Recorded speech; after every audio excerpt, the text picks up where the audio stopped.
28th, 2026, 9:40 a.m. Tehran. Inside a fortified compound in central Tehran, Ayatollah Ali Khamenei, the 86-year-old supreme leader of Iran, is at work in his office. According to Iranian state media, he was carrying out his duties and present at his place of work when the strike hit. He had governed 90 million people from this compound for 36 years. Minutes later, Israeli long-range missiles struck the building. The Wall Street Journal reports 30 bombs hit the compound. Satellite imagery captured by Airbus shows the structures heavily damaged or destroyed. For 36 years, this man commanded 523,000 soldiers, built a layered air defense network, and survived multiple assassination attempts. According to the New York Times, the CIA had tracked his movements for months before passing intelligence to Israel that led to the strike. How did two nations locate the most hidden leader in the Middle East and strike his compound at the exact hour when Iran's senior leadership had gathered inside?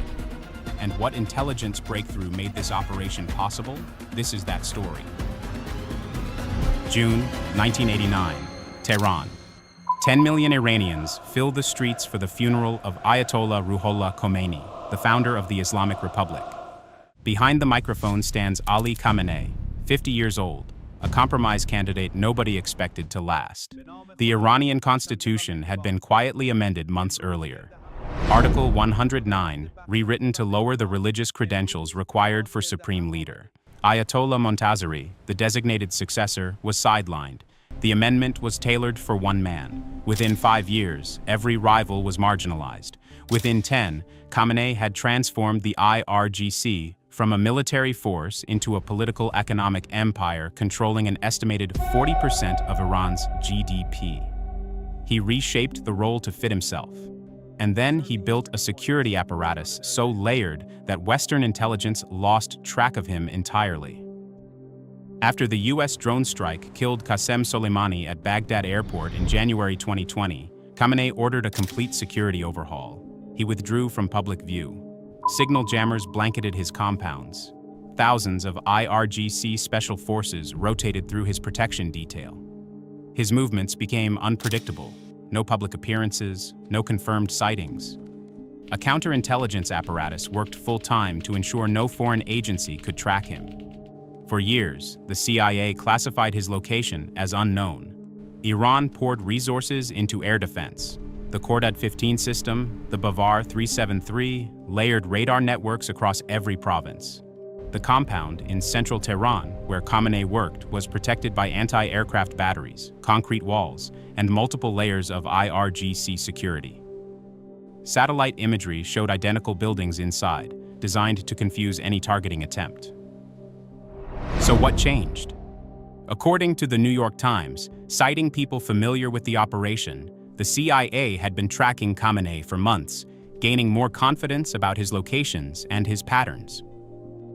The agency used behavioral analysis, satellite imagery, and signals intelligence to narrow down where he spent his time. Last June, as plans were underway to strike Iran's nuclear facilities, President Trump stated publicly that the United States knew where Khamenei was hiding and could have killed him.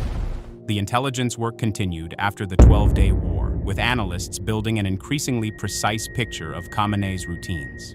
The breakthrough came when analysts detected an unusual meeting planned for the morning of Saturday, February 28, 2026, a gathering of Khamenei and several senior military and political figures at a leadership compound in central Tehran.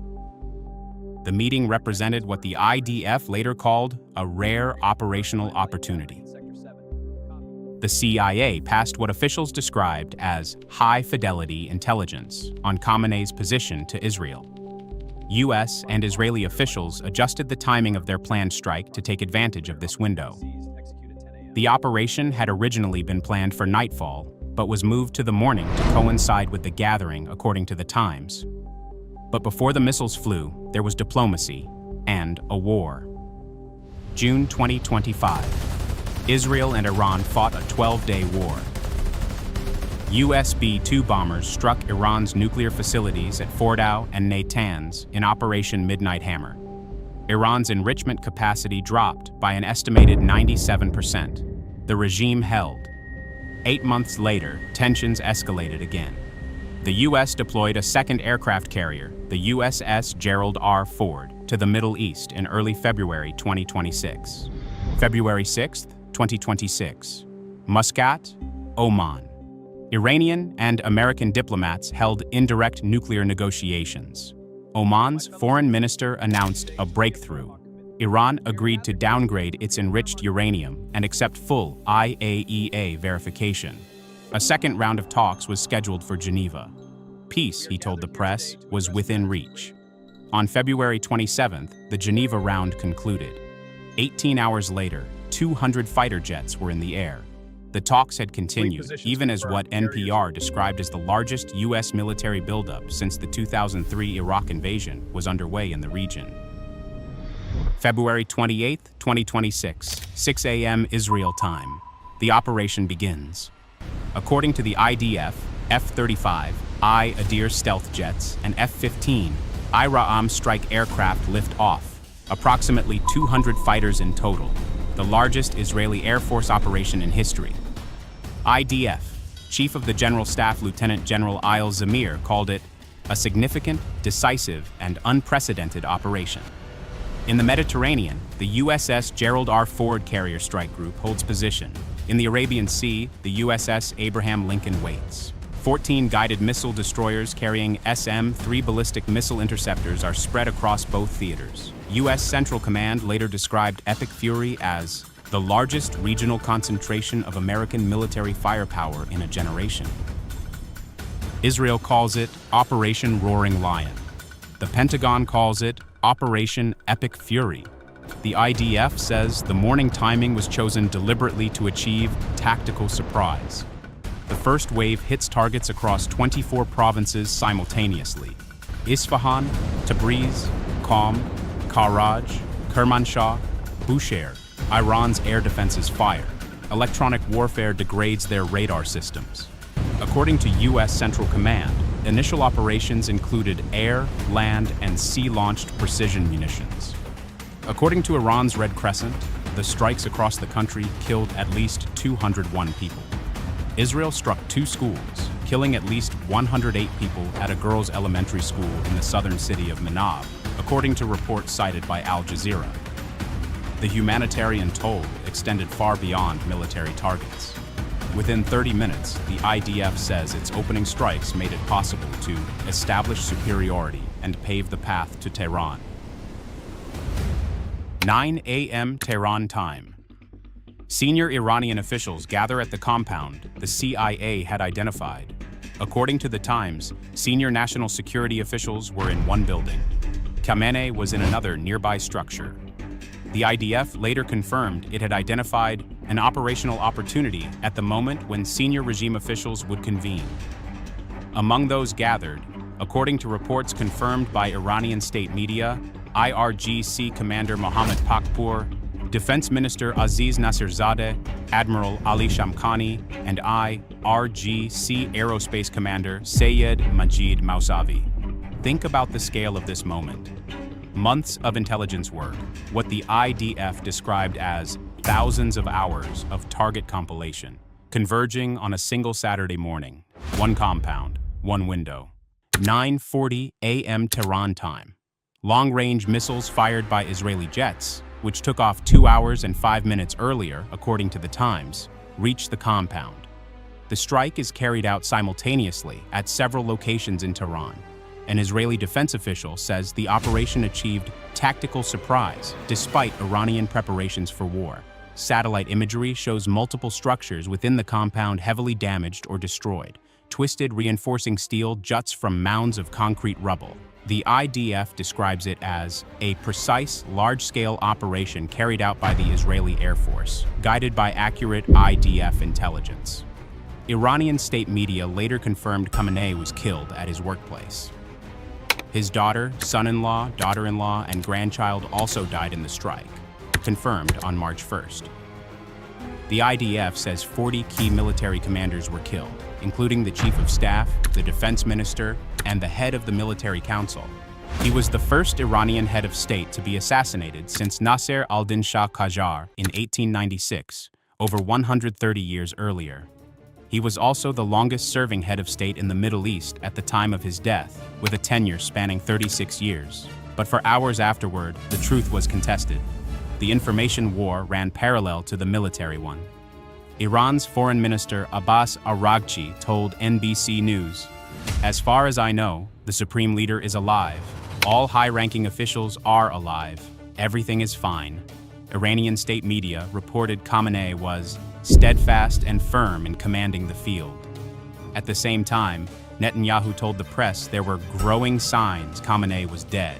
Reuters cited an unnamed Israeli official saying the body had been recovered. President Trump posted on Truth Social that Khamenei was dead, calling him one of the most evil people in history. Iran continued to deny for 6 more hours. March 1st, 2026, 5 a.m. Tehran time. Iranian state TV confirmed the death. A broadcaster's voice broke on air as he announced Khamenei had reached martyrdom at his workplace. The government declared 40 days of mourning and 7 days of public holidays. The reaction across Iran was deeply divided. In Mossad, supporters gathered at the Imam Reza shrine in grief, holding portraits of Khamenei. Videos showed people collapsed on the floor in tears. In Isfahan, videos showed women lighting cigarettes with burning photographs of the supreme leader. In Shiraz, crowds celebrated. In Kermanshah, they mourned. In Tehran's Enqilab Square, the New York Times reported that mourners and celebrators existed on the same streets. Videos from Isfahan, Karaj, Qazvin, Sanandaj, and Shiraz circulated on social media. One nation. 2 reactions. Same hour. Consider this. When you remove the center of gravity from a system built around one man for 36 years, does it collapse? Or does something else fill the vacuum? The Assembly of Experts, 88 Islamic clerics, must now choose a new supreme leader. But the IRGC's chain of command has been severely damaged. Ali Larijani assumes acting authority. An interim council forms. President Trump called on the Iranian people to take over your government. Exiled Crown Prince Reza Pahlavi urged security forces to join the nation. But the Council on Foreign Relations cautioned, taking out Iranian Supreme Leader Ayatollah Ali Khamenei is not the same as regime change. The Islamic Revolutionary Guard Corps is the regime. CNBC reported that analysts warned jubilation does not equal transformation, and that the most likely succession outcomes do not suggest meaningful political liberalization in the near term. The road ahead remains deeply uncertain. Iranian President Mossad Pezeshkian described the killing as a great crime and vowed it will not go unanswered. He said it would create a new chapter in the history of the Islamic and Shia world. In Baghdad, protesters confronted security forces near the Green Zone, with some attempting to storm the U.S. Embassy. The international response was itself deeply divided.